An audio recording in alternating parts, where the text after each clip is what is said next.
atėjom į mišką, tokią vieną vietą, laužiuką susikūrėm, žadėjom eiti į kitą vietovę už 7 km 8, bet nepasisekė. Aha. Ir nieko gero. Ja, nu, šiokie tokie radinukai yra. Šį beitą radom, ištrauk Modestas, ką ten tu rankoje radai, ten turi šiek tiek. Įvairiuose tose vietose pasižiūrėsim, ką mes ten iš tų radinukų tokių turim radę. Aišku, kuklus radinukai, nu bet ką padarysi, žinai.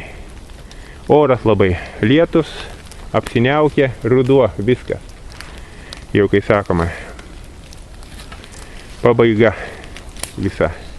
Na va, čia va yra mūsų tokie kuklus nedidukai radinukai. Va čia kažkokie tai monetėlė. Lietuviška. Aha, kažkokie tai apkramtyta, matai. Antras radinuks irgi. Čia bus jau nacistinės Vokietijos reichsmarkės.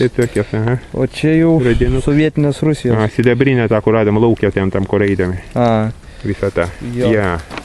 Tu tik nepargeriau, kad atsargiau Modestas, nes aš paskui neįrodysiu tavo tėvam, kad aš tavęs nenorėjau primušti. Jo, aš vėjau, kad suginčiau. O, tas va, žinai, kaip būna, toks va reikia, laužiukas vadega, tokį laužiuką šiokį tokį turim, šį beitą atsinešę, šiek tiek, pasėdėsim, pabūsim. Nu, dabar ponas mane taip, nufotkyk fizionomiją, į kapišoną įlindusi, kai tą baravyką paeiglę tupinti. Nu, gerai, bandysim. Čia jie dabar paveiksluoja visą tą. Nu, pasižiūrėk, va. Nu, va. Tai toksai gražus, jau be barzdos. Čia jo barzda nusiskuto jau. Mūsų nebėra. Čia buvo. Toksai, va.